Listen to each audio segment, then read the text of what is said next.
Salut à tous et bienvenue dans ce nouveau podcast. Aujourd'hui, j'ai le plaisir de recevoir Loris entre Canaille. Salut Loris, j'espère que tu vas bien. Salut. Ça va bien. Ça va bien, Ça se merci. passe en vacances?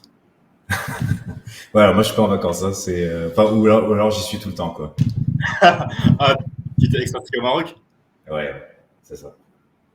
Et ça, C'est les ça. températures, c'est pas si chaud que ça? Ah, bon, moi c'est ce que je cherchais, donc c'est bon, c'est top, quoi. Avant j'étais en Suisse, à Lausanne, donc grosse différence, quoi. Ouais, différence, ouais, très grosse différence. Là, c'est plus côté montagne, là maintenant, c'est plus côté mer. Ouais, ouais, c'est ça. Il me fallait, parce qu'à la base je suis italien, donc je devais être pas trop loin de la mer, quoi. La montagne c'est sympa. Mhm.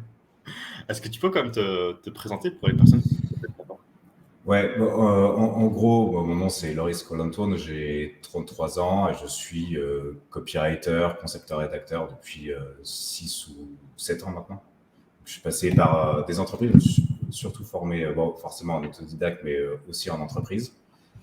Création de contenu, community management, conception rédaction d'agence, ensuite copywriting ou marketing direct. Donc j'ai fait un peu le tour de l'écriture d'un point de vue marketing.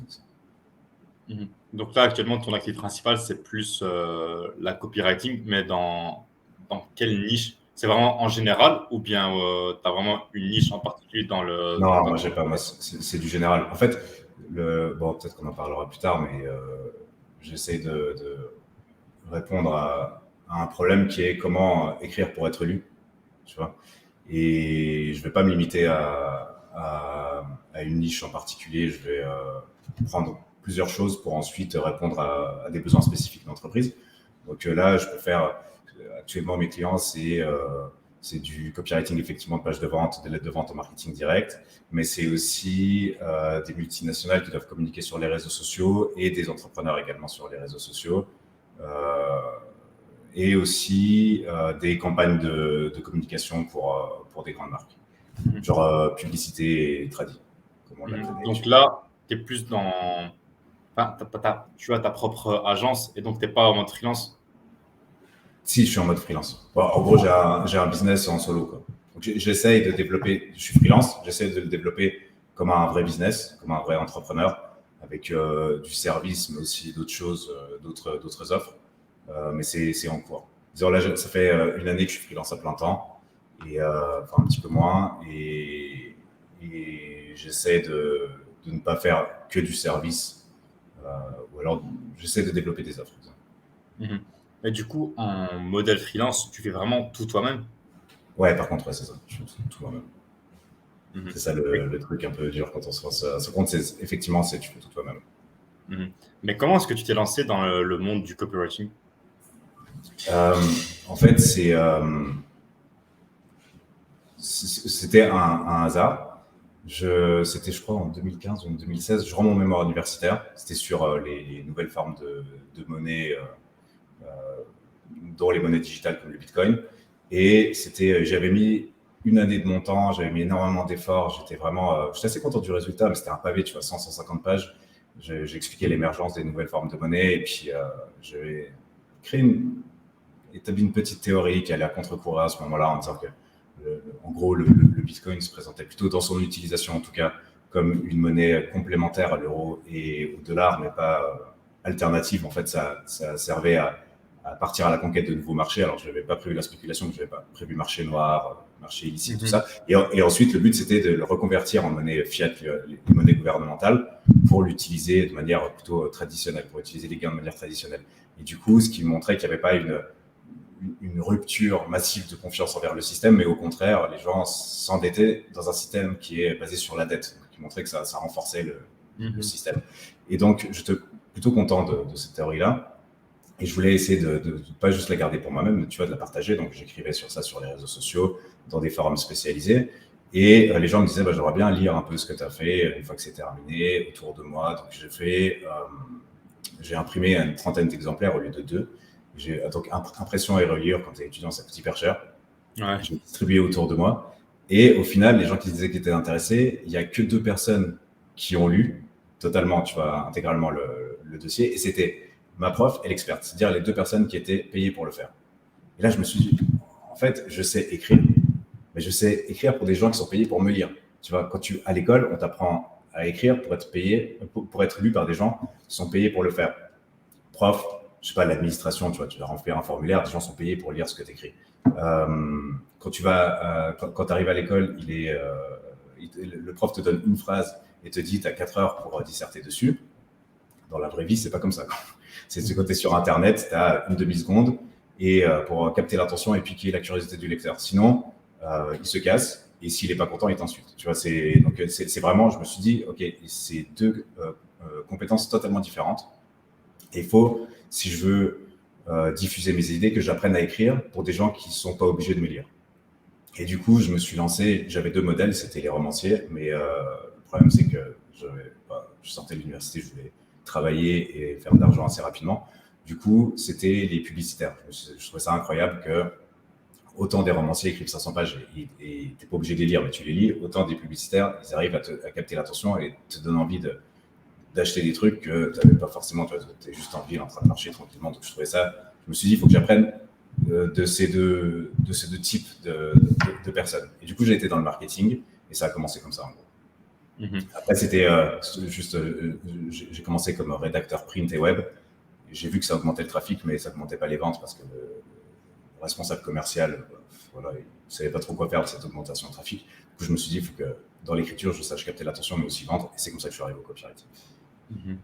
Et là, actuellement, pour une personne qui aimerait commencer dans la copie, quels seraient les premiers pas à mettre en place pour pouvoir se baigner dedans? Quels seraient les outils ou bien la technologie à utiliser pour pouvoir se former? Copywriting en spécifique. Okay. Je dirais, enfin, il y a plusieurs options. Le mieux, si tu peux, c'est de commencer à t'intéresser par toi-même en prenant les références, les livres, tu vois, tu prends un top 10 des livres et tu les lis, tu commences à créer du contenu, à essayer d'expliquer, d'expérimenter ce que tu apprends. Et ce que tu apprends, tu l'écris sur des réseaux sociaux, LinkedIn, Twitter, et comme ça, tu formes un groupe, en fait, où tu rejoins des groupes qui parlent de ces sujets. Et du coup, ça te permet un peu de mettre en pratique ce que tu apprends.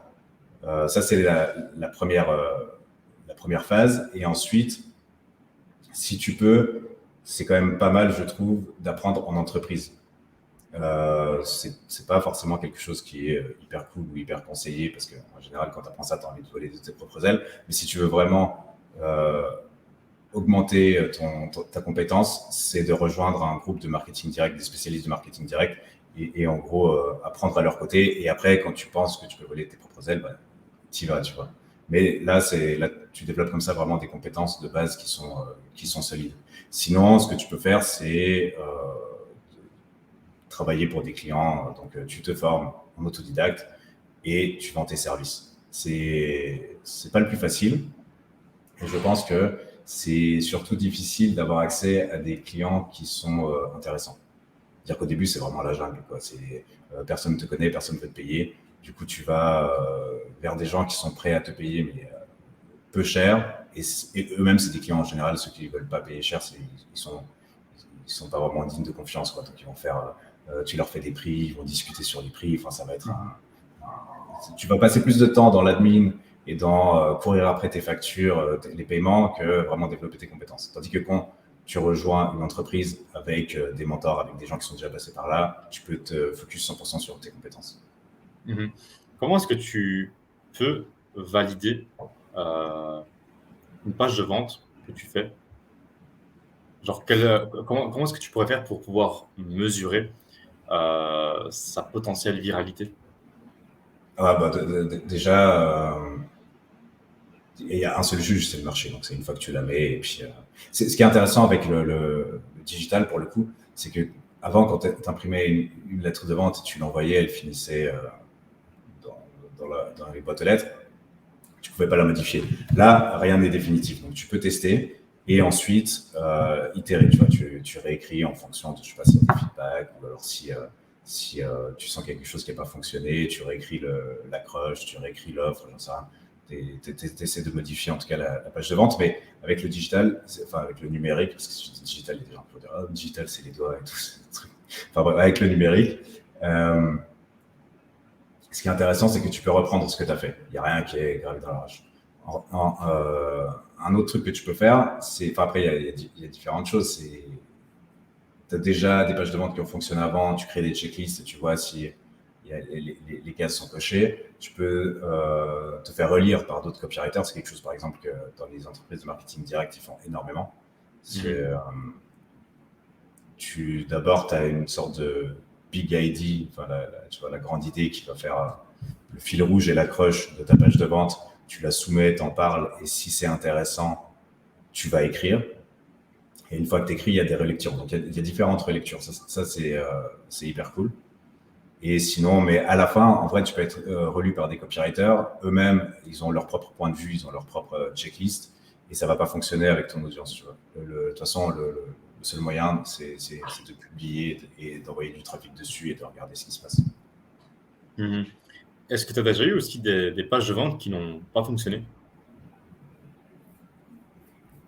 Non, pas fonctionné, non. Après, qui ont fonctionné de manière moyenne, oui, ça, il y en a plein. Parce que le copywriting, c'est quand même c'est important. Mais disons, comme je le pratique en marketing direct, qui est en gros, t'écris des emails et des pages de vente. De toute façon, il y a des gens qui sont intéressés, tu balances ça à 100 000 personnes. De toute façon, il y a des personnes qui vont acheter. Et en gros, si tu ne demandes pas 50 000 balles la page de vente, c'est rentable, tu vois. Donc, moi, ce que je fais, ça représente peut-être, je sais pas, 30% des résultats finaux. Le plus important, c'est l'offre. Donc, si l'offre est bonne, mon travail il va être facilité. Et du coup, en général, j'essaie de... Ça, c'est un truc que je faisais au début. Je travaillais avec n'importe qui. Maintenant, il faut absolument qu'il y ait une bonne offre qui me parle et avec une audience de base. Tu vois. Ou alors, on développe une audience, mais du coup, c'est un autre taf. C'est pas du copywriting, c'est le développement d'une marque personnelle, community management, j'en sais rien. Donc là, maintenant, on va vraiment dire que tu as réussi à te nicher, entre guillemets, sur une gamme de clientèle beaucoup plus déjà présente plutôt qu'une clientèle qui vient à peine de commencer. La différence, c'est quoi? C'est que les personnes qui ont déjà une audience et tout sont plus sérieuses que d'autres personnes qui n'ont absolument rien. Pas forcément, mais je pense, parce qu'en gros, déjà, si tu la mets à l'envers, tu peux casser tu vois, ils ont établi une confiance qui est très difficile à construire avec leur communauté. S'ils font un faux pas avec un freelance, déjà, c'est pas cool pour eux, quoi.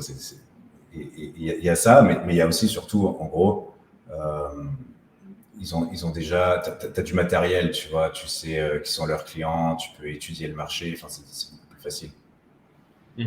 Et puis, en gros, ça, je fais pour le marketing direct. Et après, je travaille aussi, j'écris pour des multinationales. Donc là, il n'y a même pas d'objectif de vente direct, c'est surtout comme ça s'appelle, de l'awareness.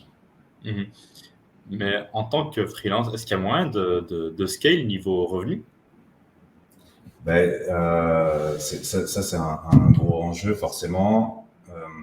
Il y a moyen de scale si tu transformes.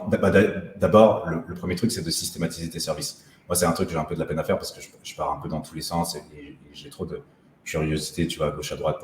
Mais si tu as une méthode qui fonctionne, déjà la systématiser. Ensuite, augmenter tes prix, forcément. Mais il y a un moment où tu peux pas non plus demander, tu vois, il faut que ce soit quand même pertinent pour le marché. Si tu demandes, comme je demande actuellement, entre 750, en gros, je facture au projet, mais le tarif journalier que je compte, c'est entre 750 et 1000 euros par jour. À un moment donné, tu peux pas demander 5000, tu vois, personne ne me paiera, je sais bien. Donc, à un moment donné, si tu veux augmenter, tu es obligé soit apprendre, tu apprends ce que tu fais aux autres, tu vois. Donc, ou alors tu transformes ton système, enfin ton service en un produit pour que le client l'implémente par lui-même, ou alors tu formes des gens à ce que tu fais. Donc, en gros, ça va être soit des classes groupées, tu vois, en live, en ligne, soit du coaching one-to-one, parce que déjà, tu essaies de décorréler l'effort fourni au temps passé. ou alors, et ensuite, après, le stade ultime, c'est de créer des cours en ligne, quoi. Des cours en ligne où il y a une systématique, il y a une automatisation et il y a ta créativité personnelle. Là, je pense que c'est là où ça peut te rapporter le plus. Le seul problème que je vois là-dedans, c'est que par exemple, quelqu'un me dit qu'il est copywriter, mais qui fait 90% de son chiffre d'affaires sur la vente de formation en ligne. Là, je me dis, c'est chaud, tu vois. En gros, tu fais pas ce que moi j'ai envie de faire, tu vois. Et je te fais pas confiance. Comme un type qui parle de copywriting et qui se fait connaître sur YouTube, il se fait pas vraiment connaître grâce à ses skills de copywriting, mais à ses skills de montage vidéo. Donc, il va pouvoir me vendre une formation en copywriting, mais en vrai, il devrait vendre une formation en montage vidéo, tu vois. Donc, en gros, si tu arrêtes de faire, je sais pas si le service que tu fournis représente moins de 50% de ton chiffre d'affaires, je suis plus sûr, je suis pas vraiment sûr que tu sois pertinent pour apprendre à délivrer ce service-là. Et le modèle d'agence, est-ce que ce serait un de tes objectifs? Ouais, ben, j'y pense souvent parce que là, je me suis pris un peu l'été tranquille, donc j'essaie de travailler 2 jours par semaine, mais sinon j'apprends, tu vois, je développe un peu mes compétences. Mais souvent, je suis totalement sous l'eau avec tous les projets que j'ai. Et je me dis, il faudra vraiment que je m'entoure et puis que je fasse une agence. Agence peut-être un peu basée sur, je sais pas, un nuage de freelance comme ça. Et dès que tu as un projet, bah, tu formes des équipes. Et je sais pas trop, j'y réfléchis souvent. Mais en fait, quand tu es plus responsable uniquement de la qualité de ton travail, mais aussi de la qualité du travail des autres, c'est chaud, quoi. C'est chaud et apprendre ta compétence à quelqu'un, c'est long, c'est un pari qui est hyper risqué. C'est franchement, devenir entrepreneur d'une vraie équipe, c'est un saut que j'ai pas, sûrement que j'ai pas encore le courage ou l'envie, je sais pas trop, j'essaie de comprendre ce que c'est de faire, quoi. C'est quoi tes ambitions, tes objectifs pour les 6 prochains mois? Pour les 6 prochains mois, c'est de créer une offre autour déjà du storytelling. C'est-à-dire ne plus seulement écrire. J'aime bien écrire et il faudra vraiment que ça reste le cœur de mon métier, mais je remarque à quel point c'est important le storytelling, mais pas, tu sais, comme on voit sur LinkedIn, genre le mec qui écrit, il pense qu'il est le héros de ses propres histoires. En fait, le héros, c'est le client et le business ou l'offre, c'est le guide, tu vois. Et donc, expliquer ça et créer toute une stratégie de communication autour du storytelling et du contenu storytelling. Et voir comment apprendre ça aux autres. Parce que même pour moi, finalement, ce que je lis, je lis énormément sur LinkedIn, je lis énormément sur Twitter, je lis énormément sur Internet, sur YouTube. Si les contenus pouvaient être un peu mieux structurés, ce serait plus plaisant pour tout le monde, tu vois. Donc, et plus efficace en plus, ça rapporterait plus pour les gens qui appliquent ça. Donc, je dirais que c'est ça pour les 6 prochains mois. Et ensuite, franchement, d'automatiser le plus possible aussi. Ça, c'est hyper important quand tu es seul. Genre vraiment, moi, je fais un peu tout suivant l'inspiration du moment. En vrai, je suis en train de tout automatiser mon business, mais ça prend énormément de temps. Ouais. Et c'est quoi ton objectif de rêve que tu voudrais absolument atteindre? C'est de pouvoir, c'est ce que je fais actuellement, mais donc c'est déjà cool. Mais encore plus et avec des fondations plus solides, mais c'est de travailler 2 heures par jour et ensuite de développer tes compétences pendant 3-4 heures, tu vois. Ça t'as 6 heures vraiment de concentration par jour et après le reste pour profiter. Donc tu as du revenu. Le revenu te permet pas forcément d'être riche, mais quand tu vas faire les courses, tu vois, t'as pas à regarder les prix et ça me suffit amplement, c'est hyper cool. Et ensuite de pouvoir avoir des loisirs, qui soient pas juste des loisirs passifs, genre Netflix, genre vraiment pouvoir faire du sport, je sais pas, des activités artistiques, des trucs de découverte, tu vois. Et développer tes compétences sur ton cœur de métier. Avoir le temps de faire tout ça en une journée. Je pense que c'est possible, en tout cas. Ouais. C'est possible. Bah, en tout cas, Loris, merci pour aujourd'hui. Où est-ce qu'on pourrait te retrouver sur les réseaux? Bah, moi, je suis essentiellement sur Twitter. C'est @encricanaille, tout lié. Ou alors, j'ai un site copywriting-français.com avec une newsletter très irrégulière, mais parfois je partage un peu ce que je pense sur cette newsletter, de manière très libre. Mhm. Bah, ok, dans tous les cas, je mettrai ça en description pour les personnes qui seraient Yes. intéressées par ton contenu, voire même par ta newsletter. Et d'ici 6 à 7 mois, on fera un autre podcast pour voir l'évolution, pour voir si tu es passé de mode à mode agence, si tu as mis les choses en place. Et voilà. Mais c'est cool parce qu'en plus, ces temps, je lisais le livre de Hervé Letellier, L'Anomalie, qui en gros, c'est un avion qui atterrit avec à son bord voilà, des passagers. Et le même avion atterrit trois mois plus tard avec les mêmes passagers. Tu vois, il y avait comme un dédoublement inexpliqué. Et les gens ceux qui ont atterri en premier, doivent apprendre à vivre avec eux-mêmes, tu vois, la deuxième version d'eux-mêmes, mais qui n'ont pas vécu ce qu'eux ont vécu les 3 derniers mois. Et en fait, c'est assez ouf quand tu penses, même pour un entrepreneur, parce que moi, je suis du style jamais satisfait de mon travail, tu vois. Et j'ai l'impression que tout ce que je fais, c'est jamais assez.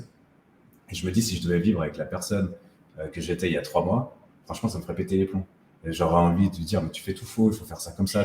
Et tu dis, bah, en fait, c'est quand même cool, quoi. Alors 3 mois, c'est peut-être un peu court, mais 6 mois, c'est top. Genre, si tu peux vivre avec la personne avec qui t'étais, avec la personne que tu étais il y a 6 mois, c'est peut-être que tu n'as pas évolué assez, quoi. Ouais. Ok, ça va. En tout cas, merci pour aujourd'hui. Ouais, merci à toi. On se rattrape bientôt. Yes. Merci à toi, Laurie. Salut.